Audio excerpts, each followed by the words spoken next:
Une utopie portée par Bertolt Brecht, qui a été à un moment donné d'écrire ce qu'on pourrait appeler aujourd'hui des tutos, c'est-à-dire de réunir un ensemble de documents. Évidemment le texte que Brecht a écrit, il s'agit de Mère Courage, puisque c'est le texte auquel on s'intéresse, mais il a réuni autour de Mère Courage des documents photographiques, un ensemble de notes, de sorte à constituer un ouvrage qu'il a appelé un modèle, et ce modèle avait vocation à permettre à des équipes de théâtre de pouvoir remonter la pièce de Brecht en y étant le plus fidèle possible.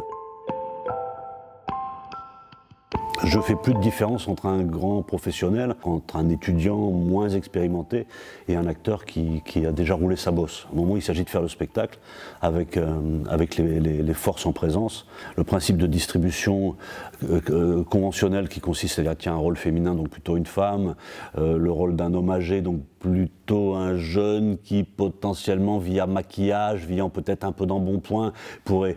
Du coup ça devient trop compliqué, donc je remets tout à zéro et on distribue au sort. Donc à partir de là, la question que l'acteur soit expérimenté, moins expérimenté, vole en éclats. Alors évidemment, il y a des acteurs géniaux qui tout à coup apportent une dimension aux choses, mais il y a aussi des acteurs besogneux qui ne sont pas nécessairement très inspirés, mais qui ont la générosité, la volonté de travailler, et j'essaye de donner sens à tout ça. La seule chose fondamentale, c'est la question de l'engagement et de la générosité.